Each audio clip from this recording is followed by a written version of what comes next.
Hello there, and welcome to Sandbox Extra from Buro Happold. It's summer, and we have even had some sunshine. So this month, we're going to pack a picnic, don a sensible hat, and slather ourselves in sun cream and take a tour through previous episodes for this month's podcast, Summer in the City, How Engineering Shapes Seasonal Urban Life.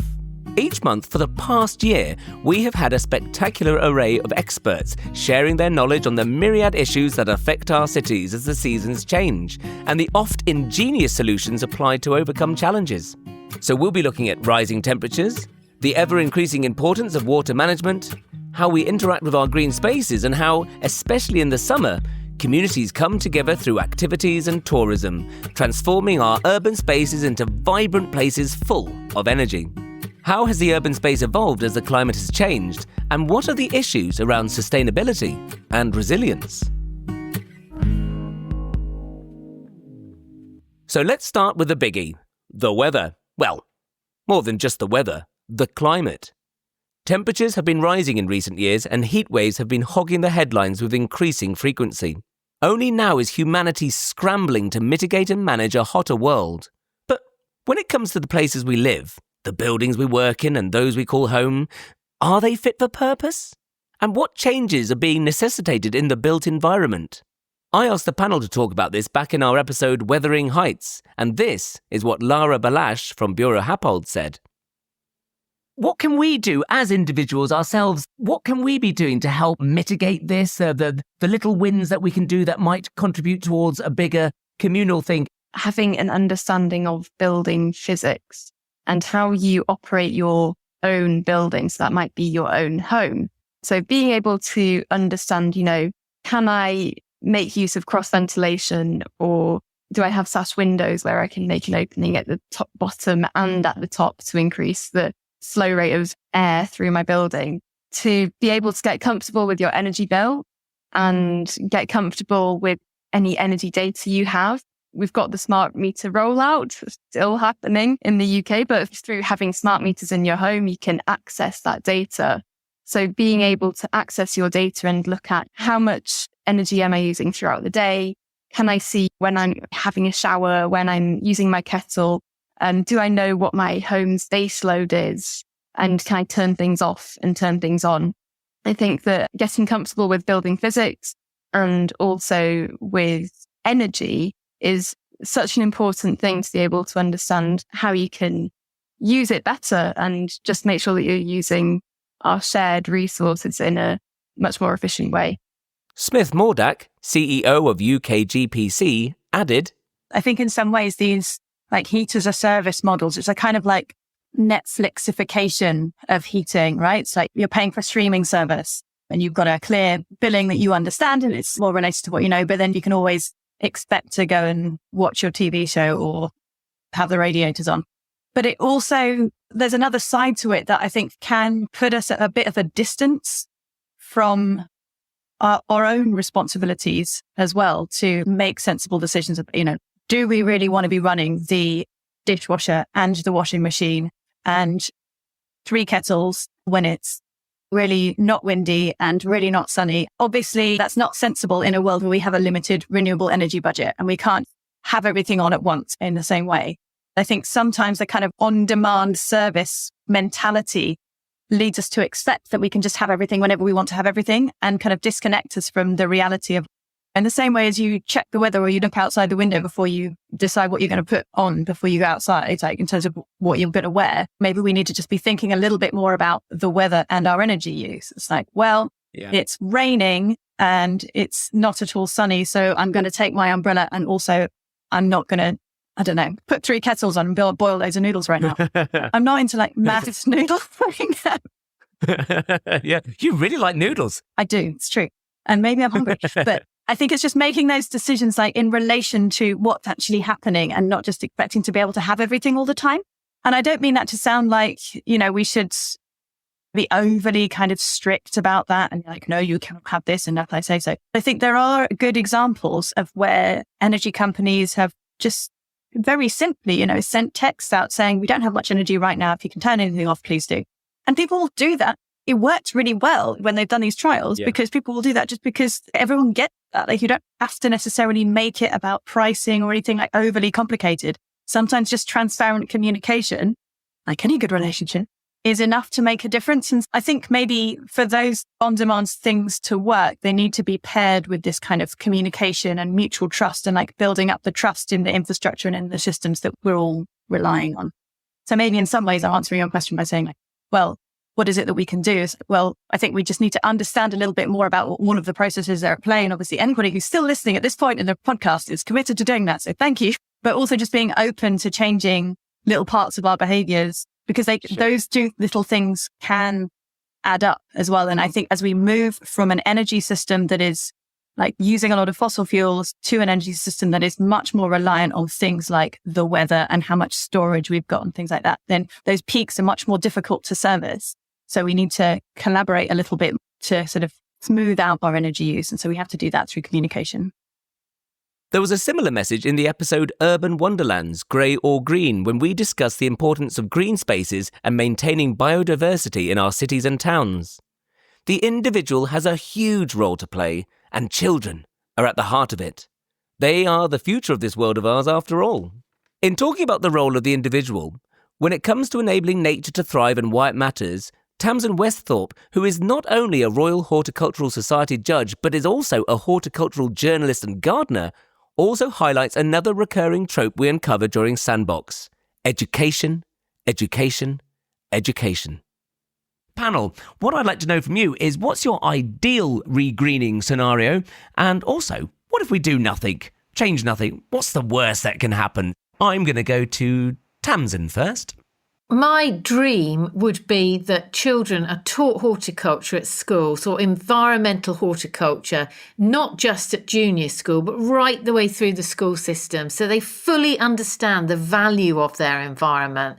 And hopefully they will then look at taking on jobs like horticulture, like garden design, like ecology. It will become a really important career opportunity. And then they will in turn continue the work that we're doing now, and they'll know so much more. And our cities will be well cared for, and right plant, right place is what I'd like to see. I don't want to see a dead tree in a landscape because it wasn't the right plant in the first place. So knowledge about what should grow where, why it will grow where, why it will grow there would be absolutely wonderful. So lots of healthy looking plants with young people looking after them and enjoying the spaces. Worst case scenario would be lots of dead and dying trees and shrubs, no insects, no one sitting on the lawn, all just perched on concrete or sitting on hot plastic benches, and with very little seasonal change and very little food that's seasonal. I think it's all about, for me, education. That is Tamsin's dream scenario. For Buro Happold's Colin Byrne, the dream is combining ecosystem and the lived environment. The dream scenario is around creating this environment which has long-term and short-term benefits. So it's all about creating a space. We have these short-term human benefits and environmental benefits, but it feeds into a much longer-term benefit around how we're sort of approaching climate change and these climate emergency disasters.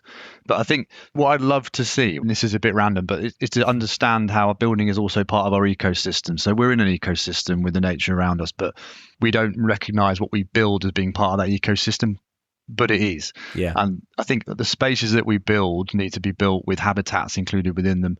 Also, the materiality of it. Can the materiality of a building adapt to the environment around of it? Because if it's a more natural solution, I have no idea what this material is, but I'm thinking of something that's like nature-based in its creation. I'd love to see that, such that the structures are not just something that are solid and intangible in terms of an environmental sense. It's part of that ecosystem that we're part of. Meanwhile, Buro Happold's Aaron Granger had this to say. My dream in 30 years' time, well, actually, it links with management. As we were saying earlier, biodiversity net gain is a new policy, and it's all very well and good doing stuff in the planning process. But really what matters is how that's handled on the ground and managed over the next 30 years. To use that time frame is really useful. So what I would like to see is the government making sure that there are sufficient resources and skills for people to be able to manage the habitats that are going to be created off the back of the policy really effectively, and that they're intervening if remedial action needs to take place. So really what I'm I'm trying to get at there is that I want to see it actually deliver on the ground, and I'm very hopeful that it will, but I think it's going to need quite a lot of strategic thinking. And then I guess the other thing to touch upon as well is that I think we need more joined up thinking on nature-based solutions and information sharing and working groups across the industry on a global scale to make sure that all the best minds are coming together and trying to share that knowledge. So because we're at a crisis point now, we need to make sure that we're acting very quickly. So I think it's key that we always think about implementing a nature-based solution at this stage so that in 30 years it's going to be sort of ready and functioning, as it were. So it's a very critical time from my point of view. Worst case scenario, the do nothing scenario, I don't think we have the choice to do that, unfortunately. I think it's so time critical that if we're not considering green infrastructure and biophilic design at this stage, I think we could be in trouble from a well-being point of view, but also from an ecosystem service point of view. We're all propped up by nature at the end of the day, and we need to look after it. I don't want to think about the do nothing scenario for 30 years. In our first ever episode, Troubled Waters, we looked at the challenges surrounding flooding and drought. We addressed the time-honoured misconception that water management is easy. After all, in Britain we have loads of rain and we have no trouble filling the reservoirs. But, as the panel pointed out, the challenge is far more nuanced than that.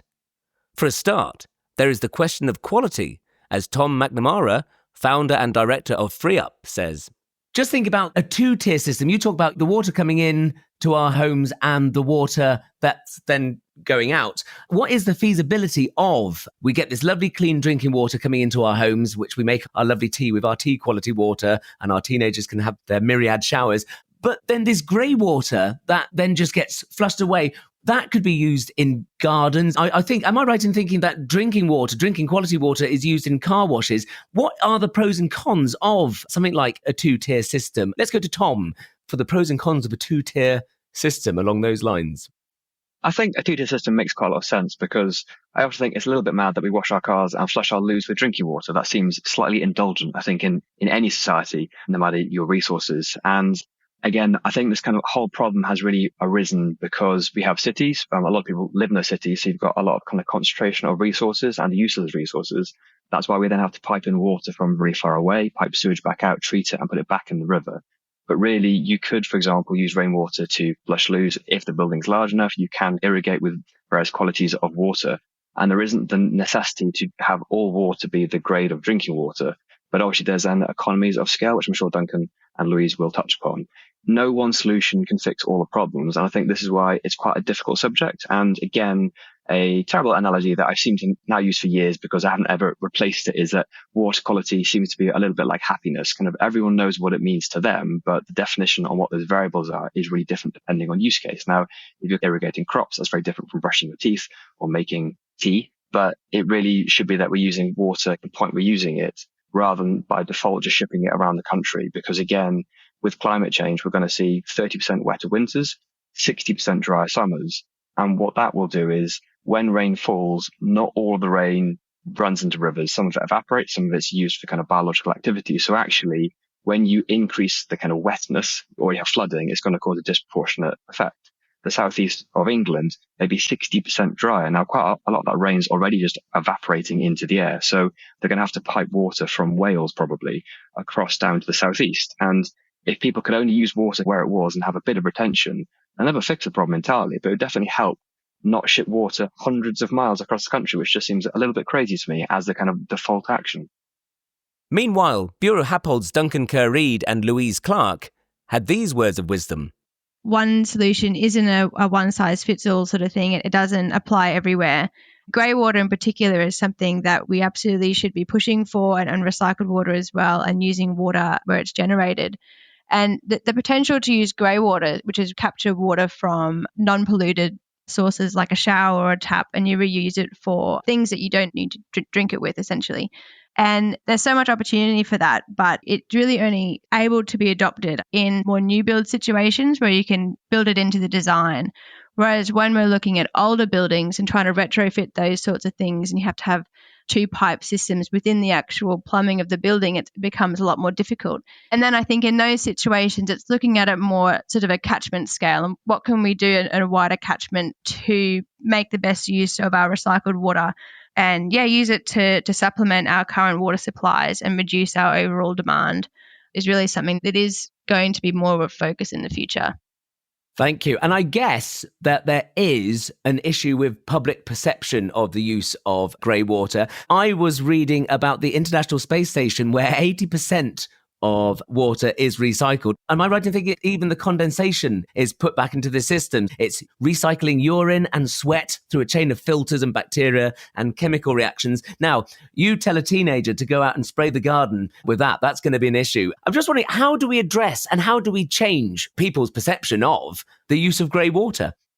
There's two components to it. There is that degree of education that needs to come, that the water is appropriate for its use. We shouldn't be distributing water that is unsafe for human contact, especially if we're asking people, as you say, spray that on their garden. We don't want people getting ill. So there needs to be the appropriate technologies in place to make sure that those are safe.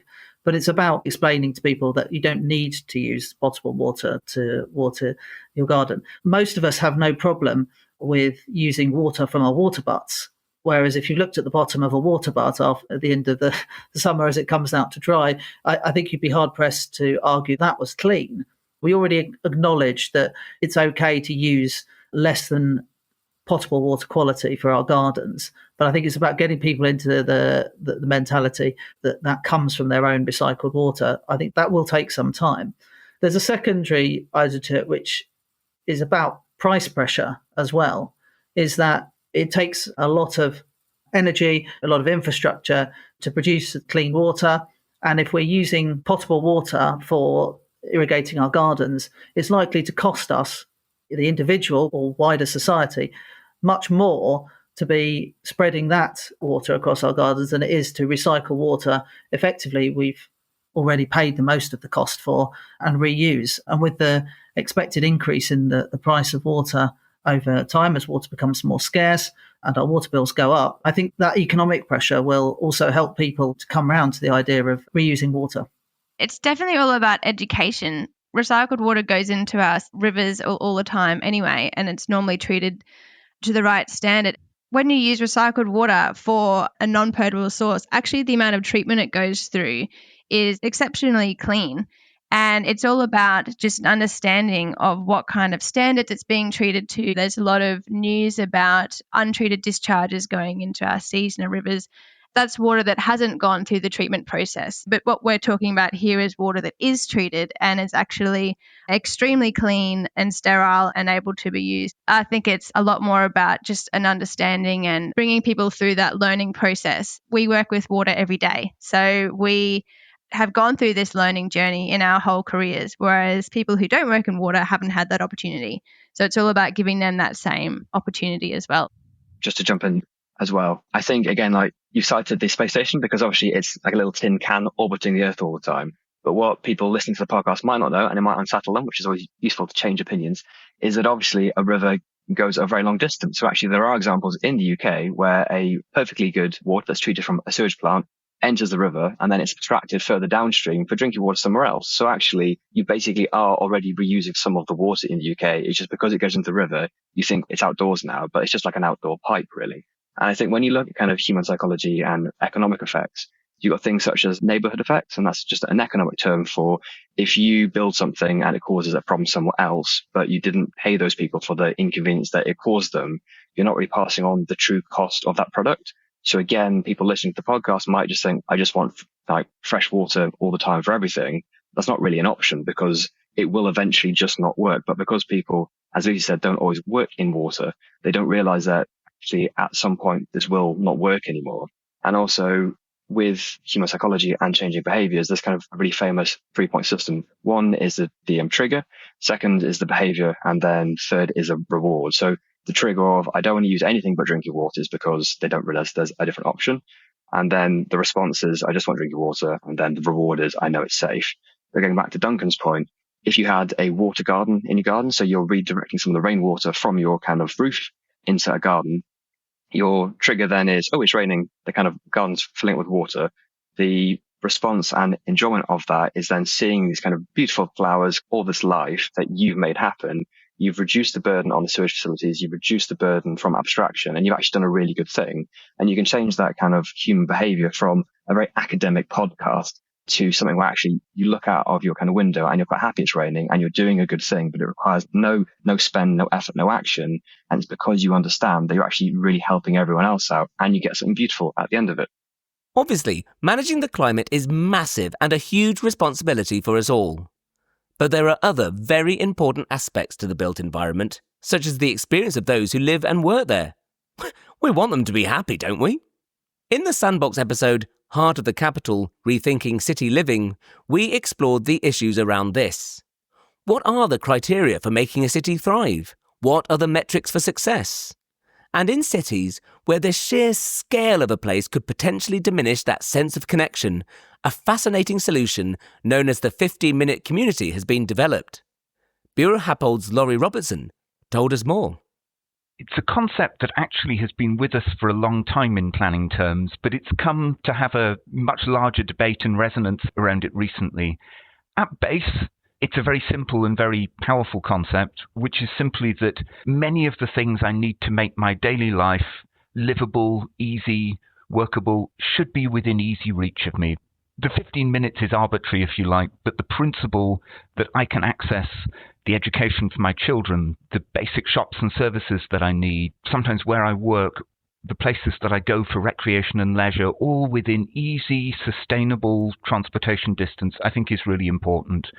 What's sometimes lost, though, in the discussion of the 15-minute community in the London context is that cities work at least at two scales, and all of our daily lives work at two scales.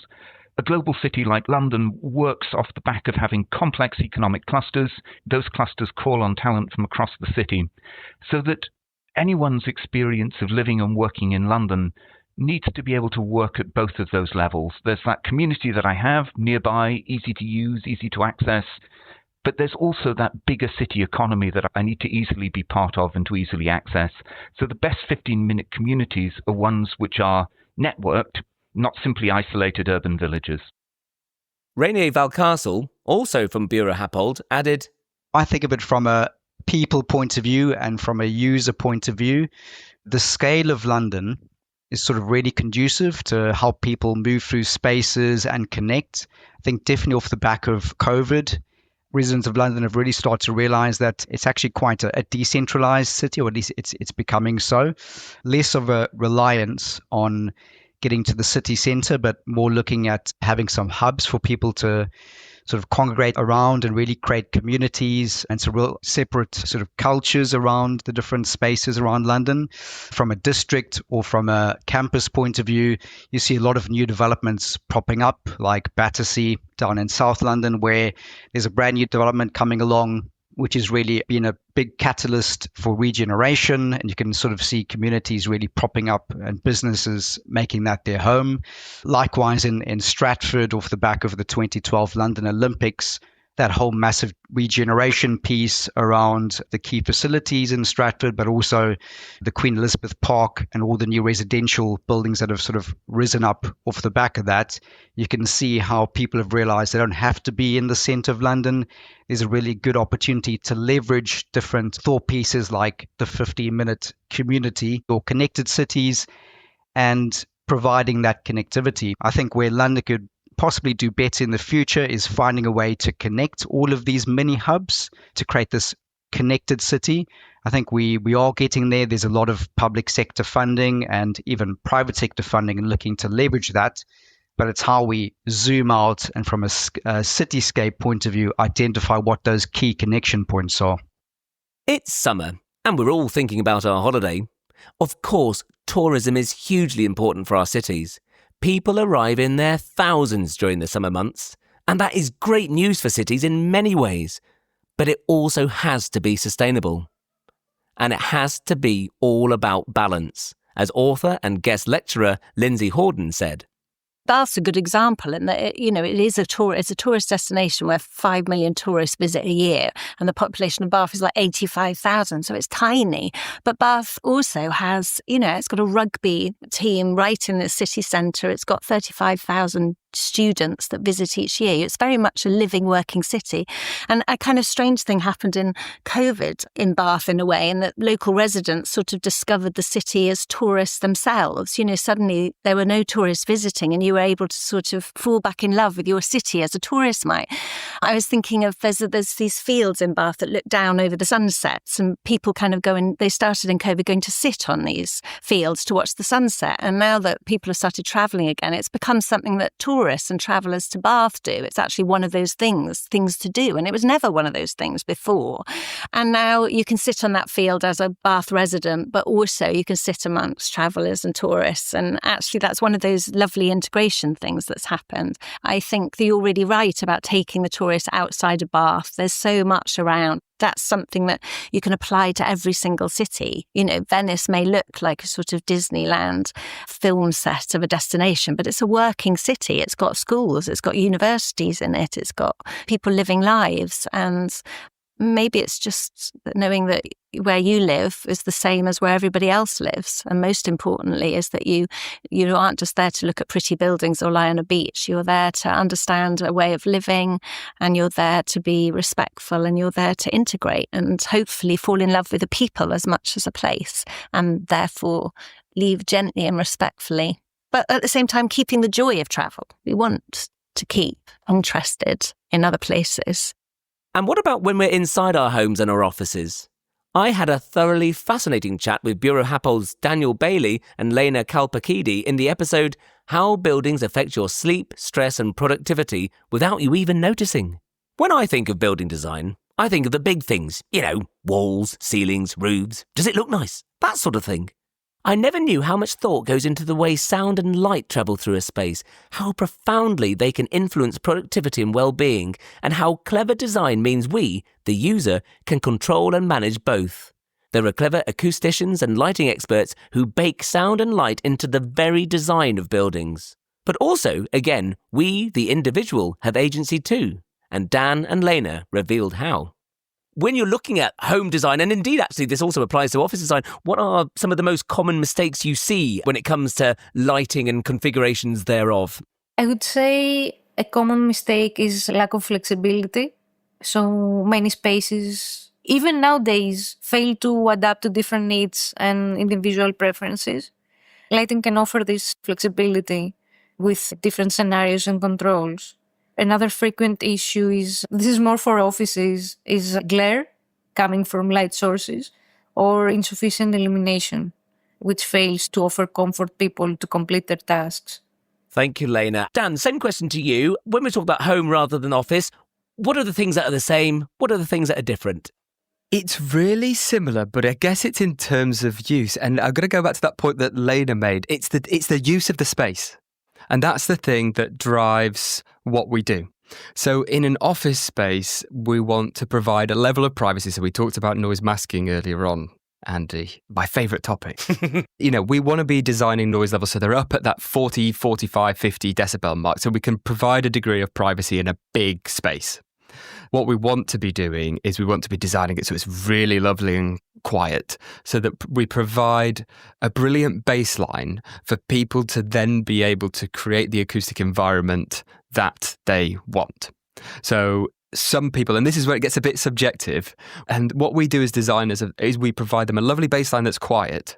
And then, for example, like me, I will choose to use some noise masking at nighttime, and I will use an app, and I've got a little speaker that sits on my bedside that just plays some white or pink noise that masks some of the surrounding environment. Sorry, Dan, just very quickly, I have to know, Sure. When you talk about pink noise, because this is something I've just learned about recently, just tell me very quickly, what is pink noise as opposed to white noise?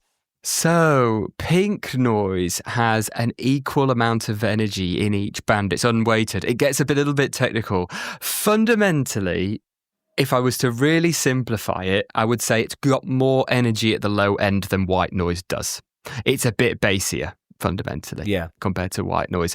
And because of that, it's a little bit better at masking that lower frequency sound as well. Lovely stuff. Thank you very much. Thank you.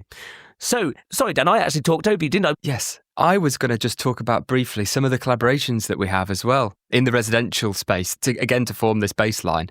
We have to have some incredible collaborations with our structural engineers as well. And that's to do with designing things like floors and how much sound our neighbours are producing upstairs. Can you hear them hammering away on the floor, throwing bowling balls and all that sort of stuff in apartments?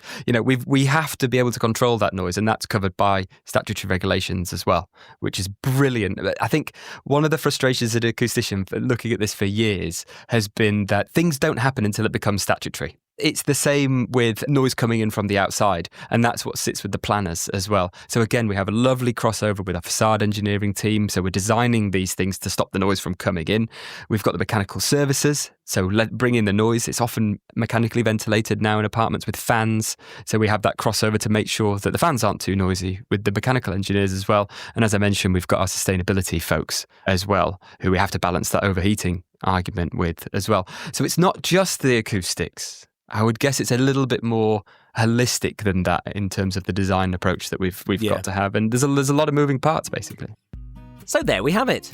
Our urban spaces are nuanced places where people, the built environment and nature can interact and thrive even in the face of challenges.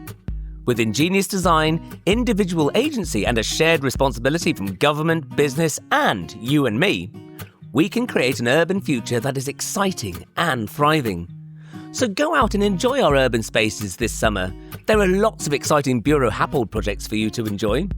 If it's glorious greenery you're after, there's Mayfield Park in Manchester and Elephant Park in London. Meanwhile, Battersea Power Station's incredible communal parks offer glorious spots from which to enjoy the River Thames. And if you fancy branching out, Westonbirt Arboretum Treetop Walk is a fantastic and fascinating place to get up close and personal with the canopies of the treetops.